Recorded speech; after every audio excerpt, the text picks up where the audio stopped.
আসসালামু আলাইকুম প্রিয় আপুরা, কেমন আছেন সবাই? আশা করি সবাই অনেক অনেক ভালো আছেন, সুস্থ আছেন। সুমির সংসার থেকে আমি সুমি আরও একটি নতুন ভিডিও নিয়ে আপনাদের মাঝে হাজির হয়েছি। আশা করব আমার প্রিয় আপুরা একটা লাইক দিয়ে পুরো ভিডিও জুড়ে আমার সাথেই থাকবেন। আজকে পুকুর থেকে মাছ ধরা হবে, সেজন্যই আপনাদের ভাইয়া একটা তিনকোনা জাল বানিয়েছে। আর এই জালটাকে আমাদের গ্রামের ভাষায় কিন্তু খুচন জাল বলে। এই জালটা দিয়ে আজকে বাপ ছেলে মিলে মাছ ধরার কিন্তু চেষ্টা করবে। পুকুরে যে মাছগুলো ছাড়া হয়েছে সেগুলোর মধ্যে কিছু কিছু মাছ আছে একটু বড়। তো শখের বশেই যেহেতু মাছ ছাড়া, আজকে ছুটির দিন, তো বাপ ছেলে মিলে শখের বশেই একটু কিন্তু মাছ ধরবে। আমি আর আমার মেয়ে একটা ছায়া জায়গা দেখে টুল দিয়ে বসে তাদের মাছ ধরা কিন্তু দেখছি।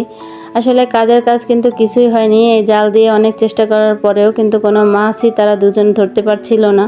আর শেষে কিন্তু আপনাদের ভাইয়া এই জাল দিয়ে পুকুরে যে হালকা পাতলা ময়লাগুলো ছিল, পাতা টাতা যেগুলো ছিল, সেগুলো কিন্তু পরিষ্কার করতেছিল।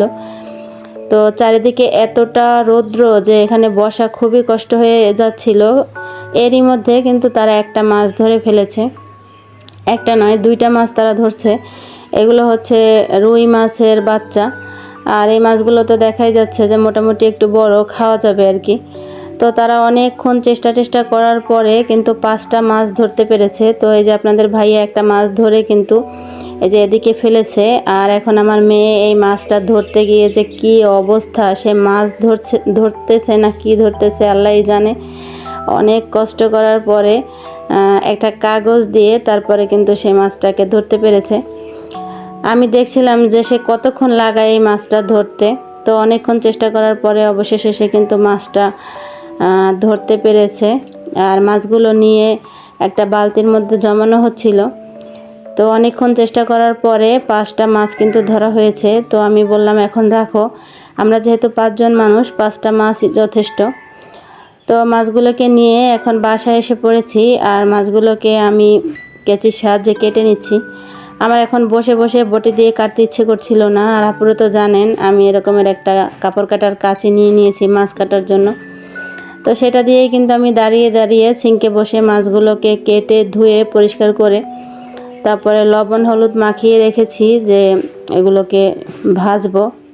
শুধু ভাজাই খাবো, সেজন্যই আমি আসলে এরকম করে একটু কাটা কাটা দিয়ে তারপরে মশলা মাখিয়ে রেখেছি, যাতে মাছগুলোর মধ্যে একটু মশলা ঢোকে, তাহলে খেতে ভালো লাগবে।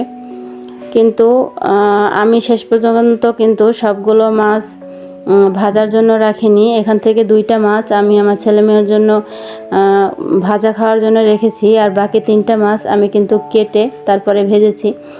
কারণ আপনাদের ভাইয়া বলছিল যে এগুলোকে আলু দিয়ে রান্না করো, তাহলে খেতে ভালো লাগবে। তো তার জন্যই আলু কেটে নিয়েছি। আর এই যে মশলাটাকে কড়াইতে রেখে মশলার বক্সটা ফ্রিজে রেখে দিয়ে এসেছি। আর এখানে টমেটোর ঝোল রান্না করে নিচ্ছি। তো টমেটোর ঝোলটা কে নাড়ছে জানেন? আমার মেয়ে। এটা একটা অবিশ্বাস্য কাণ্ড। সে রান্নাঘরে এসেছে, তাকে কোনো কাজ করতে বললে সে কিন্তু না করে না, কিন্তু সে রান্নাঘরে ঢুকবে না। রান্নাঘরের কাজ সে বাইরে বসে করবে, কিন্তু রান্নাঘরে সে আসতেই চায় না। আজকে কি মনে করার জন্য এসে আমার টমেটোর ঝোলটা কিন্তু একটু ঘুটে দিয়ে গেল। আর এই টমেটোগুলো এত টক, একদম খেতেই কষ্ট হয়। তো সেজন্য আমি বেশি করে আলু আর ডাল দিয়ে এই টমেটোর ঝোলটা কিন্তু রান্না করে নিয়েছি। আলু দিয়ে মাছের তরকারিটা রান্না করা প্রায় হয়ে গেছে। শেষের দিক দিয়ে একটু ধনিয়া পাতা দিয়ে দিচ্ছি। আর এখন শীতের শেষে ধনিয়া পাতা দিয়ে কিন্তু তেমন বেশি সুঘ্রাণ পাওয়া যায় না, তারপরও। আর এগুলো হচ্ছে হাইব্রিড ধনিয়া পাতা, এগুলো দিয়ে তো আরও ঘ্রাণ বেরোয় না। তো যাই হোক, যা আছে তাই দিয়েই আমি কিন্তু আলু দিয়ে মাছের তরকারিটা রান্না করে নিয়েছি। আর এখন বাটিতে বেড়ে রাখছি। আর শ্বশুর আব্বার জন্য আলাদা করে একটু তরকারি বেড়ে রেখেছি। আমাদেরগুলো তো ফ্রিজে রাখবো না, এভাবেই সেহরিতে খাবো। আর ওনার জন্য যেহেতু মাছ বেছে রাখবো, তো সেজন্য ওনার তরকারিটা কিন্তু ফ্রিজে রাখতে হবে। বিকেলের দিকে মেয়েকে নিয়ে পুকুর পাড়ে যাচ্ছি মাছকে খাবার দেওয়ার জন্য। আমার আজকের পুরো ভিডিওটাই আমার পুকুর আর মাছকে ঘিরে। তো মাছের খাবারগুলো যেহেতু একটু গন্ধযুক্ত, তো আমার মেয়ে হাত দিয়ে দেবে না, বাটি দিয়েই পুকুরের মধ্যে দিয়ে দিল।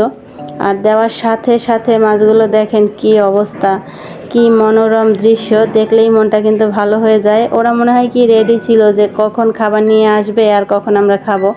খাবার দেওয়ার সাথে সাথে কিন্তু একদম পুরো পুকুর কিলবিল কিলবিল করছে।